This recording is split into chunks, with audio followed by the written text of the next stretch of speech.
Day 99, 1 Samuel 4 through 8. This is just the word where we're reading chronologically through the Bible in a year. Day 99 of 365, New King James Version of 1 Samuel 4 through 8. And the word of Samuel came to all Israel. Now Israel went out to battle against the Philistines and encamped beside Ebenezer. And the Philistines encamped in Aphek. Then the Philistines put themselves in battle array against Israel. And when they joined battle, Israel was defeated by the Philistines, who killed about 4,000 men of the army in the field. And when the people had come to the camp, the elders of Israel said, "Why has the Lord defeated us today before the Philistines? Let us bring the ark of the covenant of the Lord from Shiloh to us, that when it comes among us, it may save us from the hand of our enemies." So the people sent to Shiloh that they might bring from there the ark of the covenant of the Lord of hosts, who dwells between the cherubim. And the two sons of Eli, Hophni and Phineas, were there with the ark of the covenant of God. And when the ark of the covenant of the Lord came into the camp, all Israel shouted so loudly that the earth shook.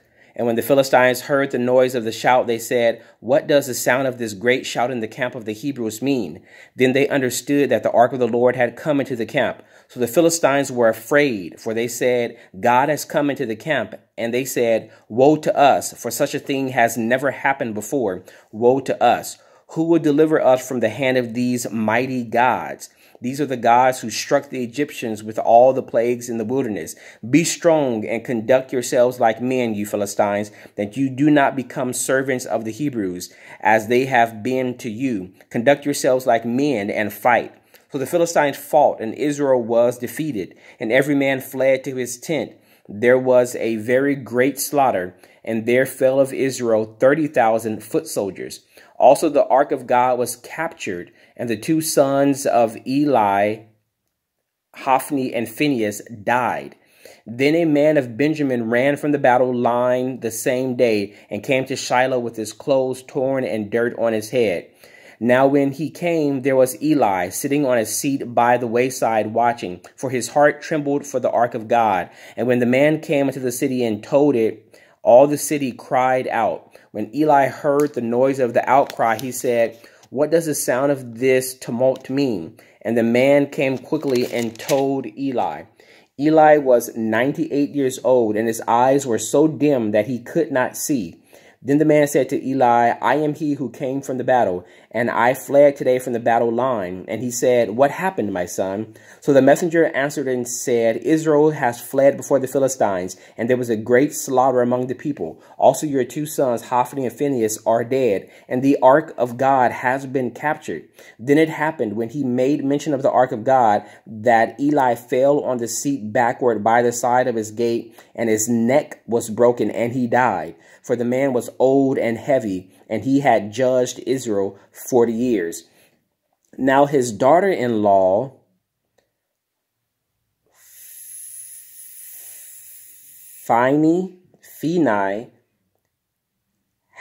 Phineas' wife, now his daughter-in-law, Phineas' wife, was with child, due to be delivered. And when she heard the news that the ark of God was captured, and that her father-in-law and her husband were dead, she bowed herself and gave birth, for her labor pains came upon her. And about the time of her death, the woman who stood by her said to her, "Do not fear, for you have bore a son." But she did not answer, nor did she regard it. Then she named the child Ichabod, saying, "The glory has departed from Israel, because the ark of God has been captured, and because of her father-in-law and her husband." And she said, "The glory has departed from Israel, for the ark of God has been captured." Chapter 5. Then the Philistines took the ark of God and brought it from Ebenezer to Ashdod. When the Philistines took the ark of God, they brought it into the house of Dagon and set it by Dagon. And when the people of Ashdod arose early in the morning, there was Dagon, fallen on his face to the earth before the ark of the Lord. So they took Dagon and set it in its place again. And when they rose early the next morning, there was Dagon fallen on his face to the ground before the ark of the Lord. The head of Dagon and both the palms of its hands were broken off on the threshold. Only Dagon's torso was left of it. Therefore, neither the priest of Dagon nor any who come into Dagon's house tread on the threshold of Dagon in Ashdod to this day. But the hand of the Lord was heavy on the people of Ashdod, and he ravaged them and struck them with tumors, both Ashdod and its territory. And when the men of Ashdod saw how it was, they said, the ark of God of Israel must not remain with us, for his hand is harsh toward us and Dagon our God. Therefore they sent and gathered to themselves all the lords of the Philistines and said, what shall we do with the ark of the God of Israel? And they answered, let the ark of the God of Israel be carried away to Gath. So they carried the ark of the God of Israel away. So it was, after they had carried it away, that the hand of the Lord was against the city with a very great destruction. And he struck the men of the city, both small and great, and tumors broke out on them. Therefore they sent the ark of God to Ekron. So it was, as the ark of God came to Ekron, that the Ekronites cried out, saying, they have brought the ark of the God of Israel to us, to kill us and our people. So they sent and gathered together all the lords of the Philistines and said, send away the ark of the God of Israel and let it go back to its own place so that it does not kill us and our people. For there was a deadly destruction throughout all the city, and the hand of God was very heavy there. And the men who did not die were stricken with tumors, and the cry of the city went up to heaven. Chapter 6. Now the ark of the Lord was in the country of the Philistines 7 months. And the Philistines called for the priests and the diviners, saying, what shall we do with the ark of the Lord? Tell us how we should send it to its place. So they said, if you send away the ark of the God of Israel, do not send it empty, but by all means return it to him with a trespass offering. Then you will be healed, and it will be known to you why his hand is not removed from you. Then they said, what is the trespass offering which we shall return to him? They answered, 5 golden tumors and 5 golden rats, according to the number of the lords of the Philistines. For the same plague was on all of you and on your lords. Therefore you shall make images of your tumors and images of your rats that ravage the land, and you shall give glory to the God of Israel. Perhaps he will lighten his hand from you, from your gods, and from your land. Why then have you hardened your hearts as the Egyptians and Pharaoh hardened their hearts? When he did mighty things among them, did they not let the people go, that they might depart? Now therefore make a new cart, take 2 milk cows which have never been yoked, and hitch the cows to the cart, and take their calves home away from them. Then take the ark of the Lord and set it on the cart, and put the articles of gold which you are returning to him as a trespass offering in a chest by its side. Then send it away and let it go. And watch, if it goes up the road to its own territory, to Beth Shemesh, then he has done us this great evil. But if not, then we shall know that it is not his hand that struck us. It happened to us by chance. Then the man did so. They took 2 milk cows and hitched them to the cart and shut up their calves at home. And they set the ark of the Lord on the cart, and the chest with the gold rats and the images of their tumors. Now the cows headed straight for the road of Beth Shemesh, and went along the highways, lowing as they went, and did not turn aside to the right or to the left, to the right hand or to the left. And the lords of the Philistines went after them to the border of Beth Shemesh. Now the people of Beth Shemesh were reaping their wheat harvest in the valley, and they lifted up their eyes and saw the ark, and rejoiced to see it. Then the cart came into the field of Joshua of Beth Shemesh, and stood there. A large stone was there. So they split the wood of the cart and offered the cows as a burnt offering to the Lord. The Levites took down the ark of the Lord and the chest that was with it, in which were the articles of gold, and put them on the large stone. Then the men of Beth Shemesh offered burnt offerings and made sacrifices the same day to the Lord. So when the 5 lords of the Philistines had seen it, they returned to Ekron the same day. These are the golden tumors which the Philistines returned as a trespass offering to the Lord. One for Ashdod, one for Gaza, one for Ashkelon, one for Gath, one for Ekron, and the golden rats according to the number of all the cities of the Philistines belonging to the 5 lords, both fortified cities and country villages, even as far as the large stone of Abel on which they set the ark of the Lord, which stone remains to this day in the field of Joshua of Beth Shemesh. Then he struck the men of Beth Shemesh because they had looked into the ark of the Lord. He struck 50,070 men of the Lord, and the people lamented because the Lord had struck the people with a great slaughter.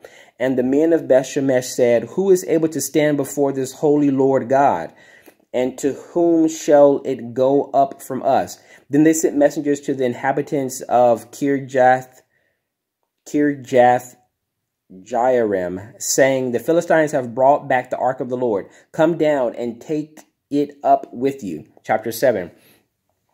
Then the men of Kirjath Jearim came and took the ark of the Lord and brought it into the house of Abinadab on the hill, and consecrated Eleazar his son to keep the ark of the Lord. So it was that the ark remained in Kirjath Jearim a long time. It was there 20 years. And all the house of Israel lamented after the Lord. Then Samuel spoke to all the house of Israel, saying, "If you return to the Lord with all your hearts, then put away the foreign gods and the Ashtoreths from among you, and prepare your hearts for the Lord, and serve him only, and he will deliver you from the hand of the Philistines."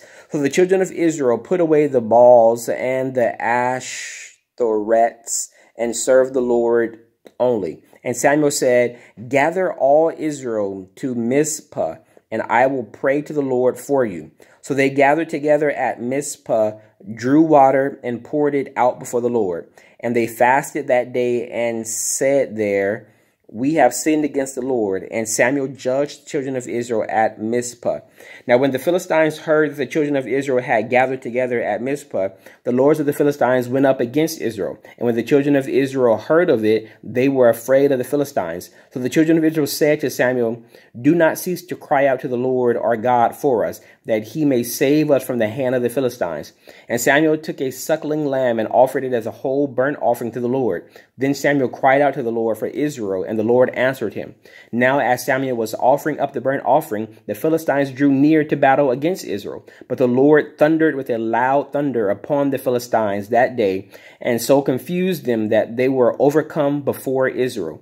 And the men of Israel went out of Mizpah and pursued the Philistines, and drove them back as far as below Beth-kar. Then Samuel took a stone and set it between Mizpah and Shin, and called its name Ebenezer, saying, "Thus far the Lord has helped us." So the Philistines were subdued, and they did not come any more into the territory of Israel. And the hand of the Lord was against the Philistines all the days of Samuel. Then the cities which the Philistines had taken from Israel were restored to Israel, from Ekron to Gath, and Israel recovered its territory from the hands of the Philistines. Also there was peace between Israel and the Amorites. And Samuel judged Israel all the days of his life. He went from year to year on a circuit to Bethel, Gilgal, and Mizpah, and judged Israel in all those places. But he also returned to Ramah, for his home was there. There he judged Israel, and there he built an altar to the Lord. Chapter 8. Now it came to pass when Samuel was old that he made his sons judges over Israel. The name of his firstborn son was Joel, and the name of his second Abijah. And they were judges in Beersheba. But his sons did not walk in his ways. They turned aside from dishonest gain, took bribes, and perverted justice. Then all the elders of Israel gathered together and came to Samuel at Ramah and said to him, "Look, you are old, and your sons do not walk in your ways. Now make us a king to judge us like all the nations." But the thing displeased Samuel when they said, "Give us a king to judge us." So Samuel prayed to the Lord. And the Lord said to Samuel, "Heed the voice of the people in all that they say to you. For they have not rejected you, but they have rejected me, that I should not reign over them. According to all the works which they have done since the day that I brought them out of Egypt, even to this day, with which they have forsaken me and served other gods, so they are doing to you also. Now therefore heed their voice. However, you shall solemnly forewarn them and show them the behavior of the king who will reign over them." So Samuel told all the words of the Lord to the people who asked him for a king. And he said, "This will be the behavior of the king who will reign over you. He will take your sons and appoint them for his own chariots and to be his horsemen, and some will run before his chariots. He will appoint captains over his thousands and captains over his 50s, will set some to plow his ground and reap his harvest, and some to make his weapons of war and equipment for his chariots. He will take your daughters to be perfumers, cooks, and bakers. He will take the best of your fields, your vineyards, and your olive groves, and give them to his servants. He will take 1/10 of your grain and your vintage, and give it to his officers and servants. And he will take your male servants, your female servants, your finest young men, and your donkeys, and put them to his work.